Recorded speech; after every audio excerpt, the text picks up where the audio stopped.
Bledsoe was arrested. Patrick Montgomery was in court. Jonathan Manapa will stay in federal custody. No, I don't take responsibility at all.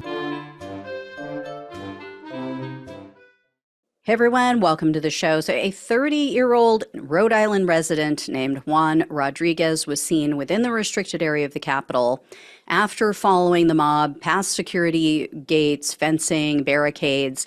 He hung out for about an hour. He watched others becoming violent with the police, and then Rodriguez decided to join in. So Rodriguez was seen on video destroying permanent Capitol fencing. Most other members of the mob dismantled and carried off temporary police barricades. Rodriguez was recorded pulling on, kicking, and then walking away with a piece of black metal railing that was permanently attached to the concrete at the base of a set of Capitol steps. And another piece next to it was bent, that was damaged as well. So from there, Rodriguez headed to the Lower West Terrace. He watched for about 45 minutes as others were attacking the police. Rodriguez was then seen on video climbing into a Senate office through a window that had been destroyed by Trump's terrorists. He remained in that office for about 30 minutes, and then the police came in. They forced Rodriguez and others out of the building. A few minutes later, though, Rodriguez was seen on the window ledge again for that same window because, check this out, he left his cell phone charging in the Senate office. So he goes to the window and he asks officers, hey, can you hand me my phone? Can you give me my phone back? And they did. They actually gave him his phone back. So Rodriguez voluntarily spoke with the FBI in September of 2022, and he admitted to being on the Capitol grounds until about 6 p.m. that night. So he was there for about 5 hours, and Rodriguez wasn't completely honest in his interview. He denied entering the building, and then he ended the conversation.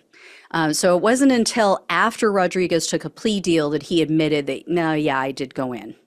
And when investigators asked him why he ripped that metal fencing down, he said, oh, it posed a tripping hazard.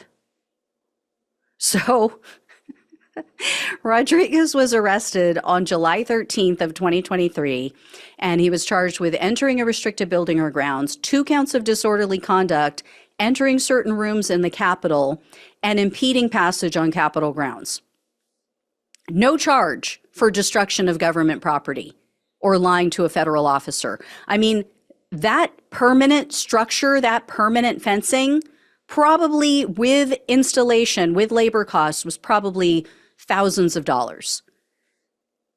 Anyway, and then Rodriguez managed to rack up new charges since he took part in the Capitol attack, because in February of 2023, prior to his arrest for January 6th, Rodriguez was arrested for carrying a pistol without a license. So that case is still pending. And in the meantime, in October of 2023, Rodriguez pleaded guilty to entering certain rooms and also obstructing passage on Capitol grounds. So both of those are misdemeanors, unfortunately. So Rodriguez was looking at up to 6 months in prison, 5 years of probation, and $5,000 in fines. However, the government requested 90 days in prison, 3 years of probation, 60 hours of community service, and $500 in restitution. U.S. District Judge Amit Mehta presided over Rodriguez's case, and in the end, he sentenced Rodriguez to only 30 days in prison and $500 in restitution. So this guy got away with no charge for destroying probably thousands of dollars worth of metal railing at the Capitol. They give him only 30 days in prison, no probation. I am seriously perplexed by this one. The government seemed to bend over backwards to let this guy off the hook for some reason. It makes absolutely no sense. There is no mention of him being a cooperating witness. I mean, I don't get what is so special about this guy that he got this just cherry deal. Anyway, I will let you know if I hear any more. Thank you all so much for watching and listening. Please like this video, share it, become a subscriber if you have not. If you can donate, really appreciate it. Love you all. Take care. Talk with you soon.